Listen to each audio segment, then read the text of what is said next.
Vous écoutez Seriland et dans cet épisode, je vous propose un grand entretien avec Isabelle Camus, productrice, auteure, comédienne, la femme qui nous a offert pendant 4 ans et 435 épisodes les aventures d'un couple, celle d'un gars et une fille.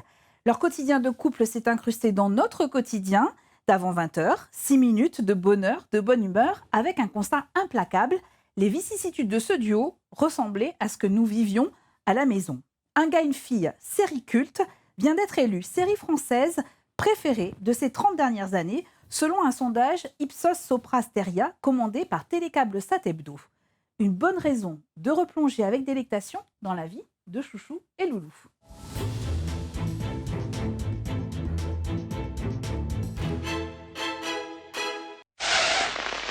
Là, j'ai une bosse, là. Non. Ok. Et là, j'ai pas une bosse, là. Non, non. Non. Non, non, par contre, moi, j'ai l'impression que j'ai une bosse, là, regarde.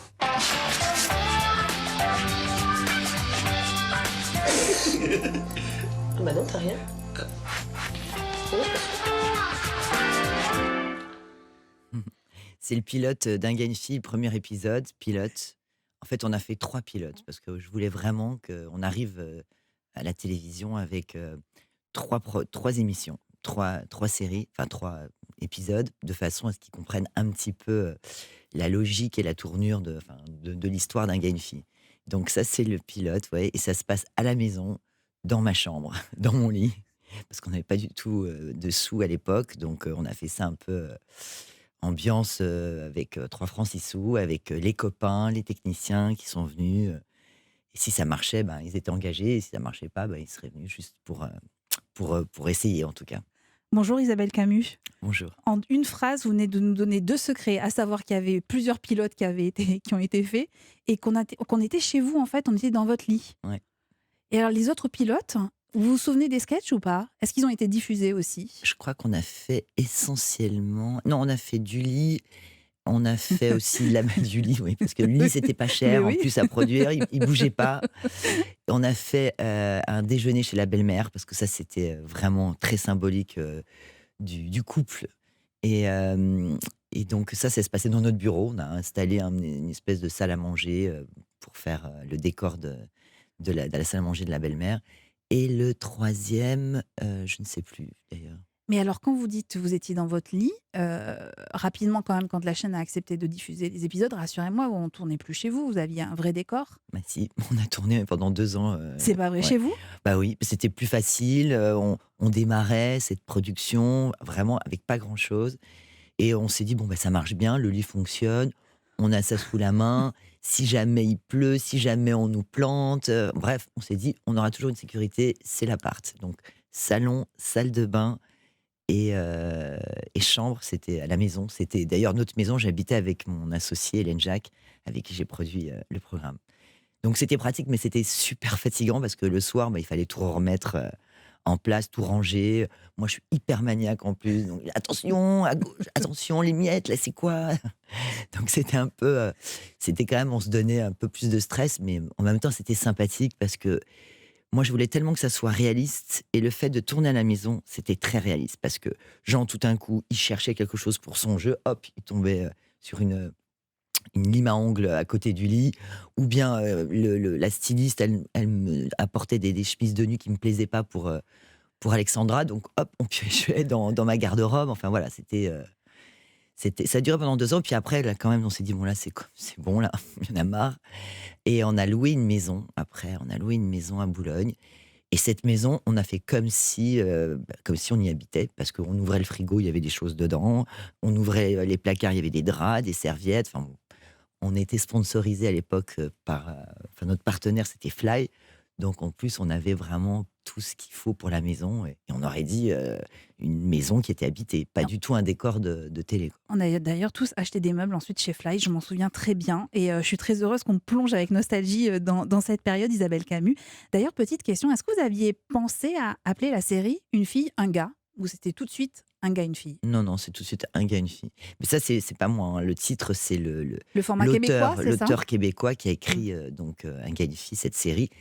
Il en a fait, lui, des épisodes de 30 minutes, parce que ça se passe comme ça en Amérique du Nord, aux États-Unis, au Canada. Il y a des coupures pub. Et en fait, moi, j'ai dit non, il faut faire un 6 minutes chez nous, il faut que ça soit shortcut. Alors, il y avait 2 raisons qui m'ont poussée à vous inviter, Isabelle Camus. D'abord, en cette période anxiogène, revoir des épisodes de la série s'apparente quand même à une immense bouffée d'oxygène.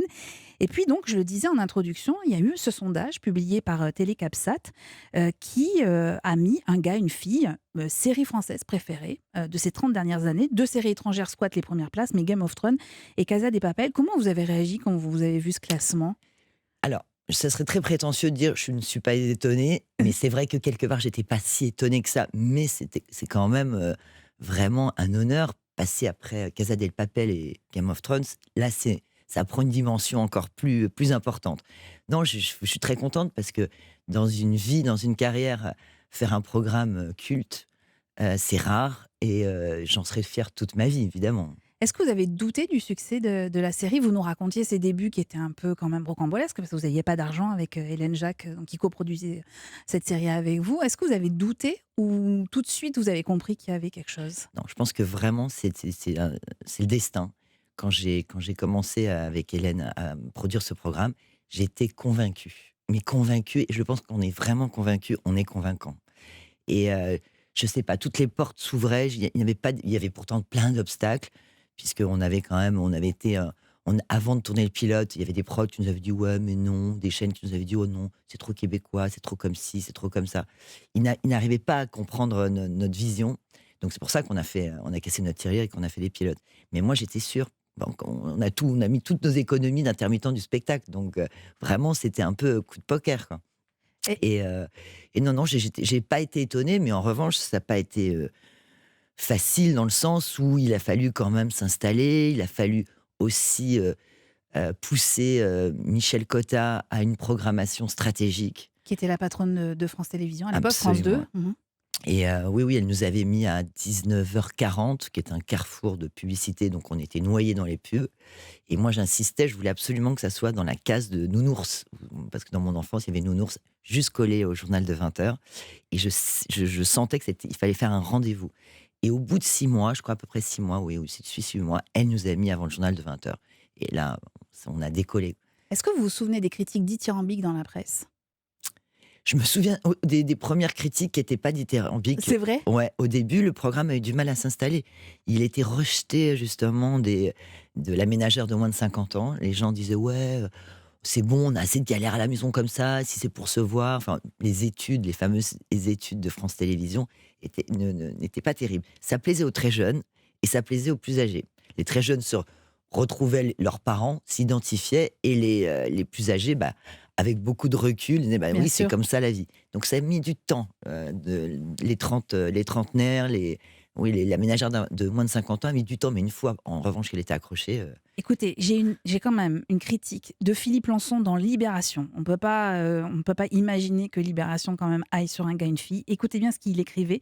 Soir après soir, on les retrouve, ces deux-là, avec plaisir, comme un miroir déformant et en perpétuelle évolution, ou au contraire, comme un repoussoir. On baigne dans leur muflerie en rigolant. C'est du Fédo-minute, croquant les nouveaux bourgeois dans une forme pensée pour le petit écran, consommable, jetable, oubliable, renouvelable. Il s'est peut-être trompé sur le oubliable finalement. Mais c'était quand même incroyable de voir ces critiques dans Libé. Moi, j'ai halluciné en retrouvant ça. Oui, franchement, on n'avait pas le temps de s'en apercevoir vraiment, parce que nous, c'était quand même l'usine. Hein. Parce que faire une quotidienne... Vous allez nous expliquer ça. Donc, on lisait, on était heureux, mais on était tellement... On se levait tôt, mais en plus, le soir, après le tournage, il y avait le montage, il y avait le week-end, on lisait. On n'a pas... on a partagé ce succès, mais on n'avait pas le temps vraiment de se dire « c'est génial, on est les meilleurs ». C'est bien après qu'on réalise. Mais c'est vrai que c'est génial, c'est magnifique d'avoir un article comme ça dans Libé. C'est classe, quoi. Alors, en revoyant des pans entiers de la série, moi, j'ai été bluffée par la modernité et par l'audace des dialogues. Je vous propose un extrait. Nous sommes toujours au lit avec Alex et Jean. Et donc, je répète, on est juste avant le 20h. Mais tu veux pas avoir d'enfant avec moi, et puis c'est tout. Mais c'est pas que je veux pas avoir d'enfant. Tout le monde a envie d'avoir un enfant. Bien sûr, j'ai envie d'avoir un enfant. C'est vrai ? Oui. Ça te tente ? Oui, ça me tente. Ok. C'est toi qui choisis la position. C'est vrai ? Bah oui, mais Jean, je tomberai jamais enceinte comme ça. Bah ouais. Oh bon. Isabelle Camus, est-ce que vous pensez qu'on peut réécrire une scénette comme ça aujourd'hui ? J'ai l'impression que c'est compliqué maintenant. Vous êtes d'accord? C'est Ouais, quand même. on peut plus rire de tout. Alors, est-ce qu'à l'époque, quand vous lancez la série, vous aviez vocation à diffuser un message décomplexé sur les rapports hommes-femmes? Est-ce que vous pensiez à ça? Ou finalement, vous n'aviez qu'une volonté, c'était de reproduire un peu ce qu'on voit à la maison? Non, non, moi, j'aimais beaucoup ce ton réaliste et justement, c'est ce que je voulais, c'est justement qu'on puisse être un peu cru parfois et on avait un petit peu des soucis d'ailleurs. Je me souviens que, hem, Ségolène Royal avait fait tout un scandale en disant que c'était honteux, que c'était beaucoup trop cru, passer ça à la télévision et cetera. Michel Cotta, m'appelait en disant: «Isabelle, un petit peu, doucement là, quand même, les scènes, de un peu sexe et cetera. J'adore ça, mais bon, doucement là, parce que là, je les ai tous sur le dos, et elle avait cette audace, hein, Michel Cotta aussi, d'installer ça parce que j'ai l'impression que tout le monde est un peu plus frileux aujourd'hui et c'est plus la même télé. Mais non, non, au contraire, moi, je pense qu'il fallait, avoir, voir Jean se couper les ongles, des doigts de pied, au bord de la baignoire. Il fallait justement aller rentrer vraiment dans l'intimité, aller dans le vrai du couple. Si, on peut le faire au cinéma encore. Oui. Et est-ce que vous vous êtes auto-censuré parfois? Ou est-ce que vous avez été même censuré par la chaîne? Non, Jamais? non, Vous non, avez je pu j'ai faire ce pas que vous... mémoire de Ouais. ça, non, non. Il n'y a pas une scène que vous avez, vous vous êtes dit: «Non, il faut qu'on la jette celle-là, on va trop loin». Vous Non, vous hésitez. franchement, non, je crois pas. Moi, je crois pas. Je crois c'était un laboratoire de toute façon, même le tournage, on avait des textes, mais il y avait beaucoup d'improvisation aussi. Donc, on essayait plein de trucs. Non, je me souviens pas du tout de censure, non. Et alors quand vous revoyez ces épisodes, vous vous dites quoi? Que les rapports hommes-femmes n'ont pas finalement tant changé que ça? Ou est-ce que vous étiez en avance sur une forme de modernité de couple ou pas? Comment vous regardez ça avec le recul Moi, je aujourd'hui? pense que rien n'a vraiment changé, hein. Franchement, j'ai l'impression que le couple d'il y a 20 ans, et encore aujourd'hui, c'est l'intimité, c'est le quotidien, en fait. Après, les hommes ont peut-être un peu plus changé, les femmes ont pris peut-être un peu plus de pouvoir. On va pas rentrer là-dedans, mais je parle plutôt du quotidien, ouais, c'est ça, de la vie de couple à la maison, ça a pas tellement changé, enfin, je crois pas. On Comment ça... s'engueule toujours pour les mêmes choses, en On est fait. d'accord. Comment ça se passait les séances d'écriture? Il paraît que vous aviez près de 200 auteurs qui travaillaient pour vous? Ouais, alors ça, c'est une chose qu'on pourrait plus faire aujourd'hui. Mais on avait une bible de textes que nous avons adaptés, des textes canadiens, mais il fallait vraiment, on a fait une grosse adaptation parce que c'était quand même, ils n'avaient pas le même profil, tout Oui, ils à fait étaient le un peu même, plus âgés, hein, plus âgée, si je me elle trompe était un pas, peu oui. nunuche, alors que là, je la voulais un peu espiègle, étourdie, mais pas nunuche. Mais par contre, lui, se rapprochait un peu plus. Mais enfin bon, voilà, on a fait un gros boulot d'adaptation et parallèlement, on écrivait. Et en fait, au début, on s'est enfermé, j'ai envie de dire enfermé, parce que c'est comme ça que je l'ai ressenti. Avec deux auteurs, qui on a fait un contrat, puis tout de suite, on a vu que ça n'allait pas. Enfin, c'est pas qu'ils étaient pas bons, ils étaient bons, mais on tournait un peu en rond. Enfin, c'était pas possible. Il fallait vraiment tellement fournir de situations de vie qu'on a dit stop. Maintenant, on va faire travailler des auteurs, et ça va être au texte, au sketch. Et puis, on a fait appel à plein d'auteurs et tout le monde écrivait. On nous appelait, on nous demandait est-ce que je peux écrire pour un gars et une fille? Bien sûr. Alors moi, je choisissais les thèmes. Je disais voilà, je voudrais une situation comme ci, comme ça. Et puis, il y avait des fois, c'était la standardiste qui écrivait. Parfois, c'était moi. Parfois, c'était Jean ou Alex qui improvisait un sketch. Donc, ils étaient auteurs forcément. Enfin, c'était devenu un laboratoire. On cherchait. De toute façon, il y avait des fois, on était en Chine, par exemple, on n'était pas parti avec tous les textes. Donc, on était obligé de les chercher de l'inspiration juste avant le tournage, quoi. Mais vous dites, on pourrait pas faire ça aujourd'hui parce que financièrement, vous n'auriez pas les moyens? Non, les règles maintenant de la société des auteurs, la SACD, n'accepteraient pas. Je comprends pas, d'ailleurs, parce que ça a permis à des gens qui n'étaient pas auteurs de devenir auteurs de cinéma maintenant, en C'est plus. vrai? Ouais. Vous Donc avez des c'est exemples de gens qui ont commencé avec vous et qui ouais, il y a sont... un auteur qui s'appelle Karine, je sais plus comment elle s'appelle, hein, je sais plus son nom de famille, j'ai oublié. Mais enfin, qui a travaillé, je pense, avec Alexandra d'ailleurs, et qui maintenant écrit des films. C'est fou, quoi. C'est génial, c'est vraiment fantastique. C'est-à-dire, voilà, n'importe qui, voilà, peut être une standard. Je trouve que c'était beaucoup plus facile, beaucoup plus, voilà. La Alors, chance était pour tout le monde, quoi. et ça veut dire que vous aviez beaucoup de déchets, entre guillemets, c'est-à-dire que vous jetiez beaucoup de sketchs écrits, hein, c'est ça? Ah oui. Ouais. On jetait beaucoup, en fait, tous les lundis, on se retrouvait, Jean, Alexandra, moi, et le réalisateur de la semaine, parce qu'on avait plusieurs réalisateurs. Et le week-end, on partait avec nos devoirs. C'est-à-dire qu'on a une espèce de bible de plein de textes à lire. Et là, on mettait des notes. Oui, non, peut-être, à changer ci, changer ça. Et après, on faisait le tour ensemble au bureau de chaque texte. Donc, ouais, on en a beaucoup, beaucoup. On en a beaucoup arrangé aussi. On en a beaucoup sauvé. Mais ouais, c'était beaucoup, beaucoup de travail. Ouais. On en parle depuis le début, mais c'est vrai que la série, elle repose aussi sur un duo, Alexandra Lamy et Jean Dujardin. C'est Jean Dujardin que vous avez choisi en premier. Mhm. Vous avez auditionné, je ne sais pas combien de comédiens, entre 150 et 200 comédiens, c'est 200, ça? ouais, ouais. Mais Jean, c'était une évidence pour vous? C'était une évidence, tout de suite. En fait, j'ai eu du mal à trouver. Je l'avais en tête, ce personnage. Enfin, je les avais en tête, ce personnage. Et je suis un peu. Je sais pas si on peut le dire à la radio, mais je suis un peu casse-couille, il paraît, dans le travail. C'est que quand j'ai un truc en tête, je n'en démords pas. Et je trouvais pas mon gars, quoi. Ça a été d'ailleurs pareil pour la fille. Et parmi les comédiens que j'ai castés, j'en appelé certains avec qui j'avais travaillé. J'avais travaillé avec Jean et Bruno Salomon, entre autres. Et Jean m'avait dit: «Oh non, moi, je suis pas comédien, moi, tu sais, je suis humoriste». Je dis: «Bah viens, tente ta chance, qu'est-ce que tu as à perdre?» Et il est venu. Il était pourtant au chômage, en train de peindre la chambre de son futur bébé, d'ailleurs. Je m'en souviens très bien comme si c'était hier. Il est venu, il a passé le casting. Et là, au bout de 30 secondes, j'ai dit: c'est lui, c'est sûr, mais c'est lui. C'était lui, c'était personne d'autre, quoi. Et vous l'avez convaincu facilement? Bah, il s'est amusé tout de suite en faisant Ah. le casting, en plus. Il s'est tout de suite régalé. Alors que pas contrairement, mais en tout cas, Alexandra Lamy, elle, c'est elle qui a insisté pour obtenir le rôle. Ouais. Ouais. C'est vrai, enfin, elle a insisté. Elle est venue, elle a passé un casting qu'elle a raté. Et puis elle a demandé à le repasser, chose qui est rare pour Ouais. une comédienne. Et puis c'est rare aussi que les producteurs acceptent. Mais voilà, on appelle ça encore le destin. On a dit oui. Et puis là, il y a eu tout de suite la magie entre les deux.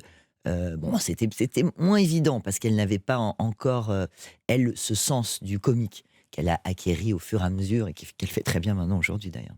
Alors dans la série, il y a donc ce duo, Chouchou et Loulou, et puis il y a une petite galerie de personnages, à commencer par Jeannette, la meilleure amie d'Alex, qui est incarnée par Dany Sénéchal. Scène de vacances avec Alex, Jean, Jeannette et son nouveau fiancé. C'est la bague que Roger m'a offerte à Singapour l'an dernier. Ah oui, dis donc. Et le bracelet, il me l'a offert aux Maldives il y a 6 mois. Et mon petit ensemble, tu l'as remarqué ce matin? Oui. Eh bien écoute, c'était le mois dernier pendant les défilés à Milan. Ah oui. Arrête, Jeannette, arrête. Et toi, chérie? Quoi, moi? Bah, je veux dire, qu'est-ce qu'il t'a offert dernièrement, ton homme? Jean, ce qu'il m'a offert? Bah oui. Un super orgasme dans les toilettes il n'y a pas 5 minutes.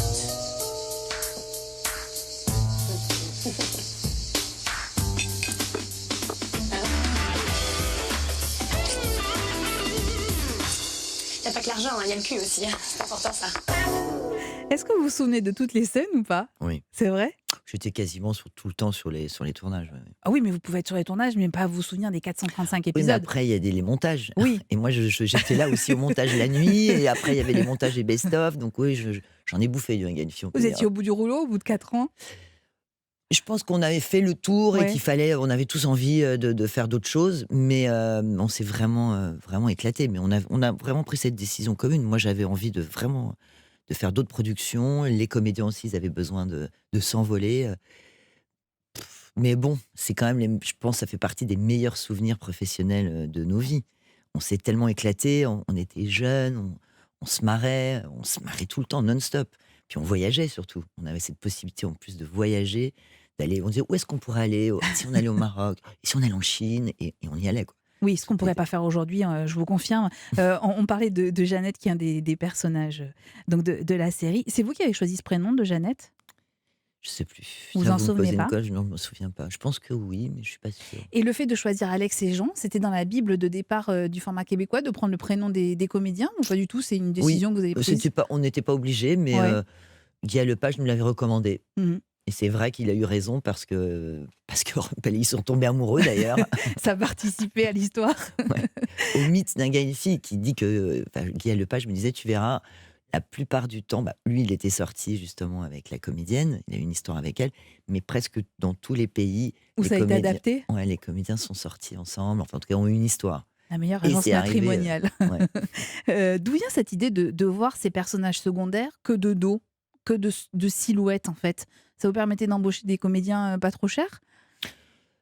Ou c'était Hmm, aussi dans la Bible Non, c'était dans le concept. C'était dans C'est le ce qui m'a concept, plu hein. dans le concept, ouais. C'est que vraiment, le focus était sur le couple et c'était intéressant de laisser travailler son imaginaire en voyant des mains, des dos. Non, non, mais d'ailleurs, c'était pas toujours simple à réaliser, hein. Il y avait des fois, on avait tellement envie, surtout qu'on avait quand même des bons comédiens, on avait envie de les avoir à l'image. C'était frustrant aussi pour eux, mais ça leur demandait vraiment un gros travail. C'est un exercice de style, hein, parce qu'il y a tout un jeu avec les mains. La voix, elle doit vraiment être tout de suite claire et directe dans l'intonation, dans le ressenti. Donc, non, non, c'était le style de réalisation ouais, d'un gars et une fille Alors, traditionnel. justement, il y en a un qui a réussi en partie grâce à un gars et une fille, alors même qu'on n'avait jamais vu son visage. Ah, moi ça, c'est ça, et ça connu comme des pieds, ça.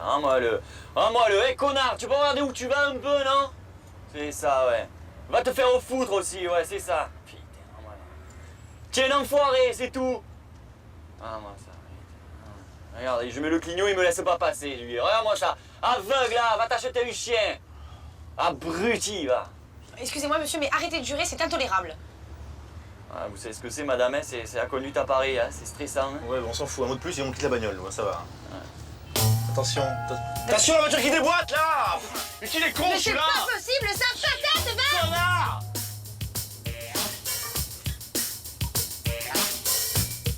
La voix de Mathieu Madénian. Comment vous cassiez tous ces comédiens? C'était vous voulez sur l'accent, sur une main, sur une silhouette? On avait un directeur de casting qui nous convoquait des comédiens, mais on avait aussi, on utilisait aussi une relation, puisque Jeannette, c'est une amie à moi, Dany Sénéchal, et Mathieu, c'était un ami de Frédéric Lerner, mon ex. Et il m'a dit, oh, j'ai un copain, il rame et tout, tu veux pas le caster? Il a l'accent du Midi. Je dis, ah, c'est pas mal l'accent du soleil et tout. Donc lui, il est vraiment venu grâce à Frédéric Lerner. Qui a fait Il le peut le remercier, générique, d'ailleurs. oui, et qui a fait le générique d'un gars, une fille Ouais. aussi, qui est un générique qui nous a marqué. Est-ce que dans le format québécois, d'ailleurs, le générique est aussi puissant? Vous savez ça ou pas? Pas du tout. Mais ça a été quand même une pièce maîtresse aussi de Bah la oui. réussite d'un gars, C'est une vraiment fille. de la pure création. Ouais. Ouais. Vous vous en souvenez quand vous l'avez conçu?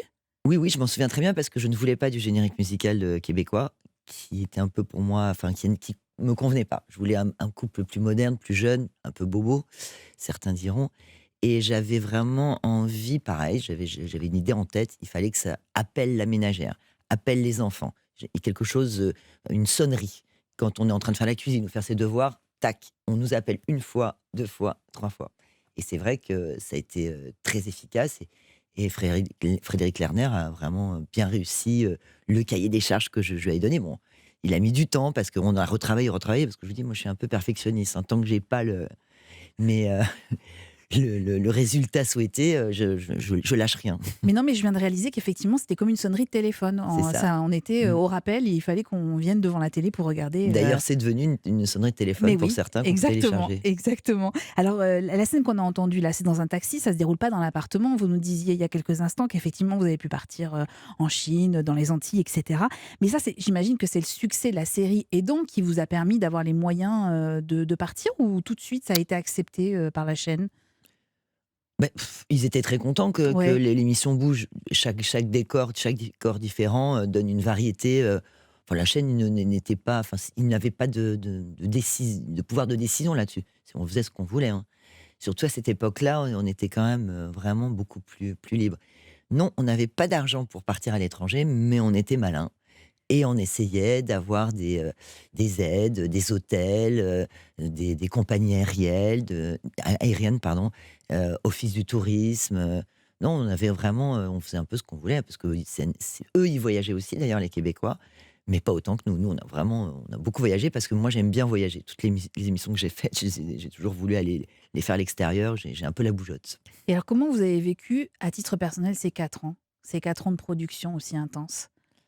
Vous avez mis votre vie entre parenthèses pour cette aventure télévisuelle? Je crois, oui. Je crois que j'ai mis un peu ma vie privée entre parenthèses, quoique tout le monde travaillait. Hein. Il y avait Frédéric Lerner qui faisait la musique. Ma mère, elle faisait de la figuration. Mes amis aussi passaient faire.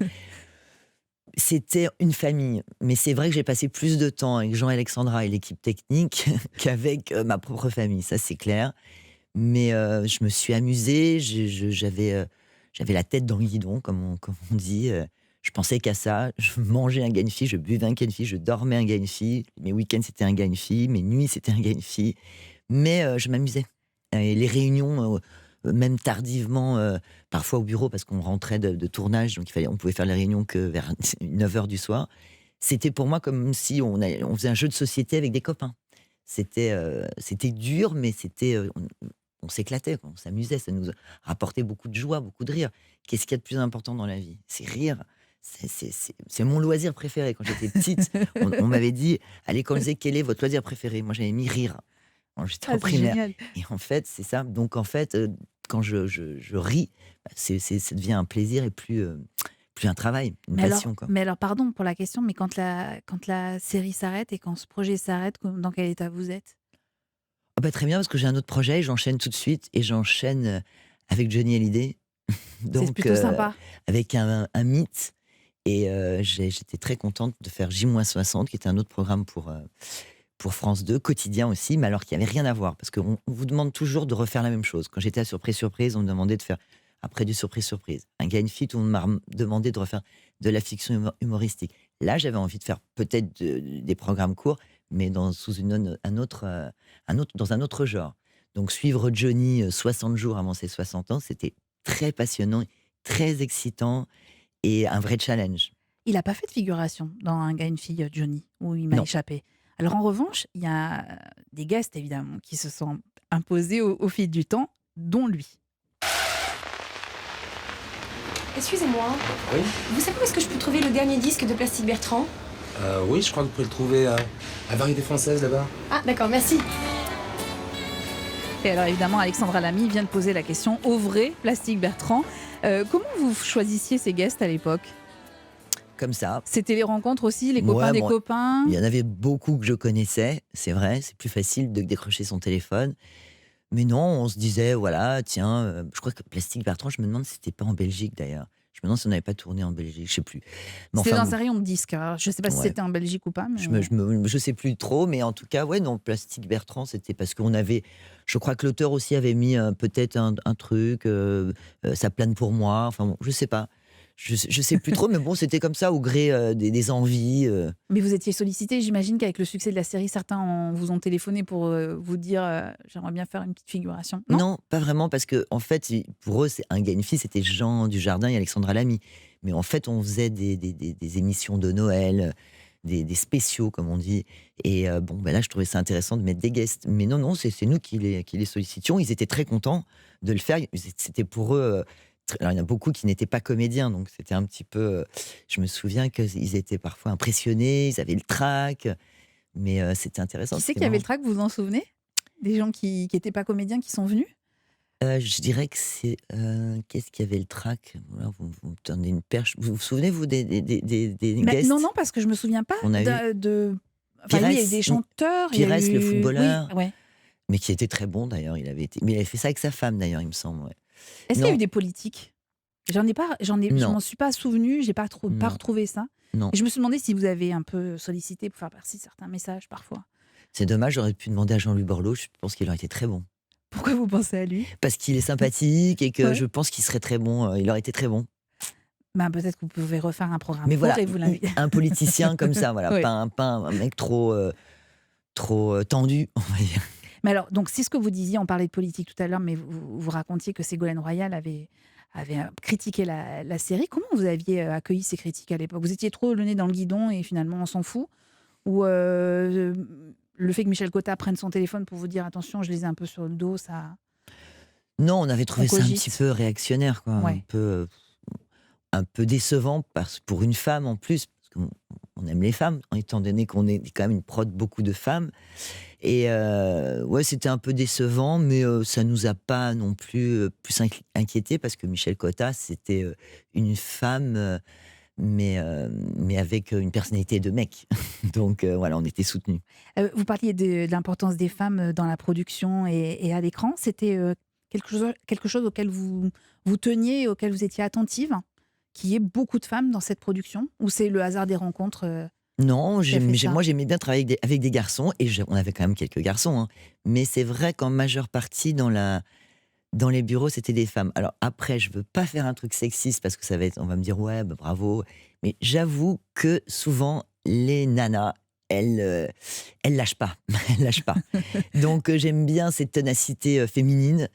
Mais les garçons travaillent très bien aussi, hein, que les choses soient claires. Et on avait besoin justement aussi de cette énergie masculine. On a toujours besoin des hommes de toute façon. Je pense que les hommes ont besoin aussi des femmes. Mais c'est vrai que les filles, c'est tenace. Alors la série se termine sur un mariage, avec un banquet, et parmi les seconds rôles, il y a une femme de dos. Qu'est-ce qu'il y a? Pourquoi vous me regardez comme ça? Vous êtes très belle. Vous avez un regard très lumineux, un sourire ravageur. Faire damner tous les mecs. C'est magnifique, hein, c'est vrai, c'est sincère. Malgré votre beauté, je n'éprouve rien. C'est bizarre, hein. Vous savez pourquoi? Non. Parce que j'aime ma femme. Quel ringard. Ouais. Moi aussi, je t'aime, Loulou.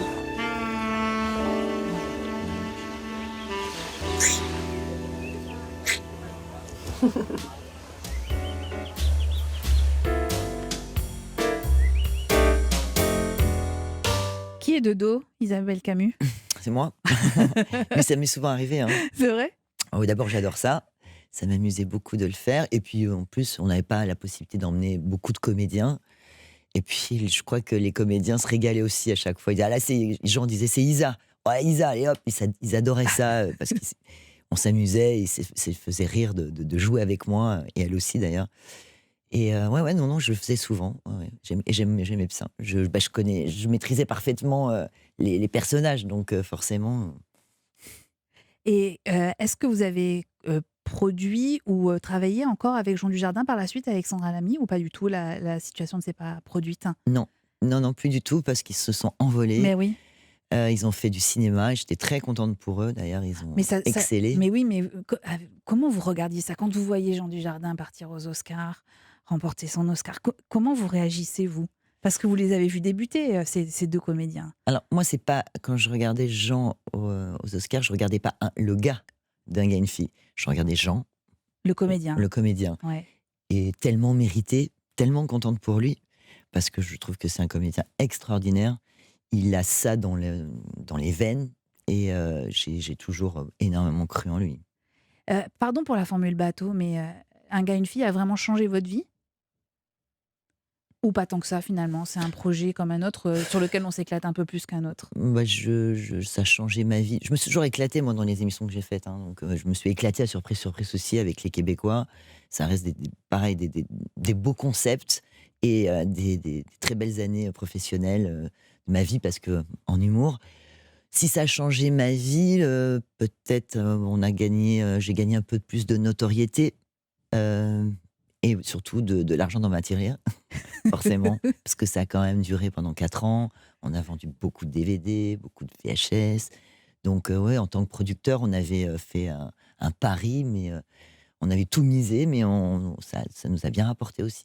Vous repensiez souvent aux premiers instants où justement vous tourniez dans votre chambre et où c'était les économies que vous aviez réunies pour tourner les premières scènes? Oui, et on est d'autant plus fiers parce que quand on se souvient avec Hélène, on était au chômage. J'avais claqué la porte de la prod pour laquelle je travaillais. Elle aussi, en même temps, s'est retrouvée au chômage. Et on était comme des petites fourmis à la maison. C'était, je crois d'ailleurs, l'hiver, il faisait gris. Et puis, bon, voilà, on a eu cette idée d'aller chercher le programme Un gars, une fille, de l'adapter. Mais rien n'a été facile, par contre, hein. Ça a été quand même un combat, parce qu'on n'avait pas de sous, il fallait demander des droits, on n'était pas une prod. Donc voilà, il a fallu vraiment justifier de notre intérêt, écrire, donner la vision à l'auteur, au producteur, leur demander de nous donner les droits pour 1 franc symbolique, en échange de quoi on leur ferait un pilote. Ils ont accepté. Et si, la question impossible, si vous deviez retenir une seule scène d'un gars et une fille, de ces 435 épisodes, ce serait laquelle? Oula, ça c'est un piège ça.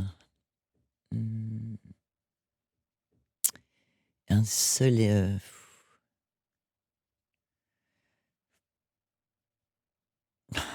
Chez moi, toutes les scènes, on rigolait tellement. En fait, c'est plus un décor.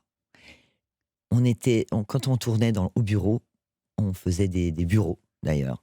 En général, c'était, Jean était au bureau et elle était au bureau. Peut-être que c'est là, parce qu'on était enfermés dans cette pièce, notre pièce de réunion, avec toute cette équipe. On avait chaud, les projecteurs, etc. C'était vraiment épuisant. Et il y avait des fous rires.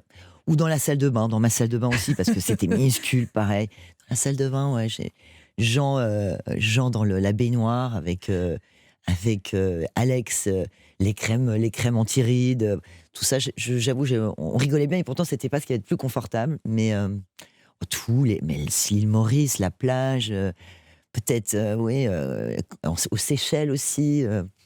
Non, il y en a trop, je pourrais pas en garder qu'un seul. Moi, j'ai une proposition à vous faire. Vous en refaites un de programme. Je sais qu'on vous demande toujours ça, mais vous en refaites un. Nous, on vient travailler avec vous, avec l'équipe de Seriland, et on fera des voyages avec vous. Je trouve ça pas mal comme Et on proposition. rigolera bien. Et on rigolerait bien, évidemment. Merci infiniment, Isabelle Camus, de nous avoir permis de replonger dans cette aventure télévisuelle d'un gars et une fille. Aventure qui se prolonge désormais sur nos écrans, via YouTube, via Twitter aussi, où vous pouvez retrouver tous les épisodes de cette série devenue culte.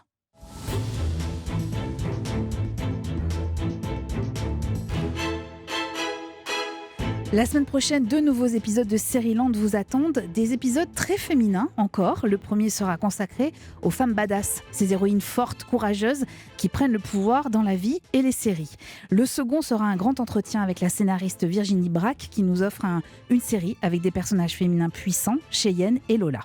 Seriland est un podcast d'Europe 1 Studio, produit par une femme et quelle femme, Adèle Ponticelli, réalisé par un super homme, Christophe Pierrot, et préparé en coulisses par des garçons et par des filles, Clémence Olivier, Magali Buteau et Tristan Barrault.